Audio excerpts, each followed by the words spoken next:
guys.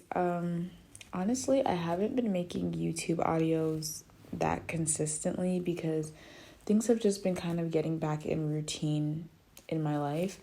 But I was reading the Bible today, and I even went through an experience today where I've been asking God for something, asking and asking and asking, and I receive it, and yet it feels so weird. And I just want to say, don't take that feeling of something being weird and think that means it's not meant for you, or let your mind self-sabotage you into not getting what's yours, because we will pray for something and we will ask God for something and plead with him for something, and then he will give it to us, and it's like there's no gratitude when we receive it. We don't know how to maintain it, or we act recklessly with it. And a conversation that I've been constantly having with God is like, God, I don't know how to celebrate my wins. I don't know how to celebrate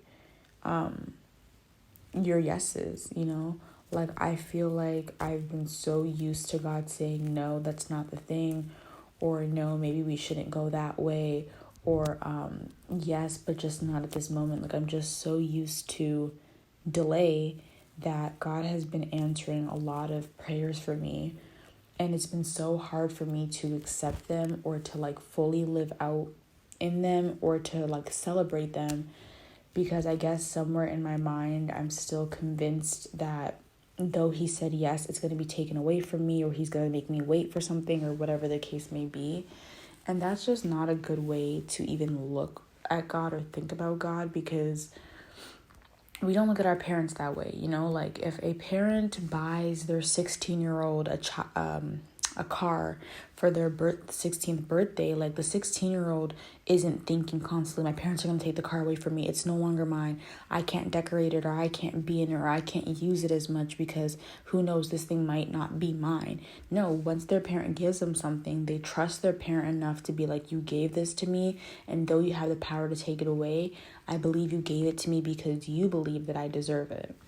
And so I just think it's so important that we kind of fix our gaze and we fix the way that we think about God, because we often think about God as a stubborn parent who doesn't want to do good for us, or a parent who doesn't want to give us good things. And that's just so not true.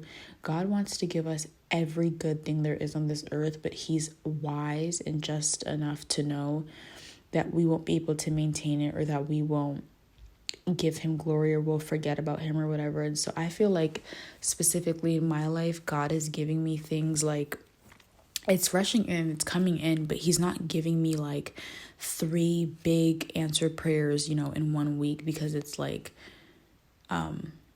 he doesn't want me to, and this is just personally for our relationship, he doesn't want me to fall off.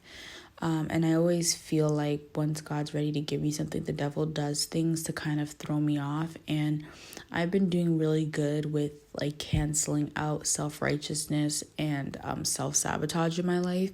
And so the enemy's coming back, and he's still trying to use that one little tool, that one little mechanism of self-sabotage to see if he can get me to sabotage this just one more time. And although it's hard, I recognize what he's trying to do, and he just can't win this time. I have been in that wilderness season for too long, and I want every drop of what is mine and what God has to give me. And I believe that God will give me everything that's mine. And so I'm not worried about the enemy or what he's trying to do in this season, because I know that God is greater, and whatever God wants for me, he will give me. Whatever God wants for me will be given to me. So, we can't be worried in this season about whether we're going to get it or not. God is going to do it, but he needs us to be more diligent. He needs us to be more focused. So yeah, I just wanted to make this video as a reminder to celebrate what you have. I know a lot of us are not used to celebrating. I know a lot of us are always, given that false hope, and we start celebrating too soon, and then it's like the plans fall through, it doesn't even happen. So I know it's a lot of back and forth. I know a lot of us hoped and prayed for things and it didn't happen.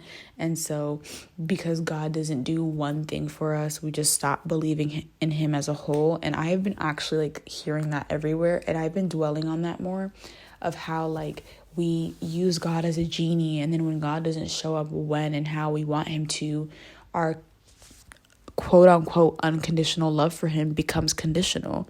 And that's what I've been praying for. I've been praying, God, make the love that I have towards you be unconditional. And I know that as humans, we're super flawed, but I want to get to a point in my life where God doesn't answer the prayer, but he's still a good God. God doesn't answer the prayer, but he still deserves 2 hours in my morning of praise and worship. But I know that we're all a work in progress. So yeah, celebrate today. Take 15 minutes today to do something nice for yourself, something that you love. Self-love is not selfish. Go on that walk, buy yourself that drink, not alcohol, but just get your favorite drink at Starbucks, whatever the case may be, and just enjoy your day. And remember that every day you wake up is a day that deserves to be celebrated.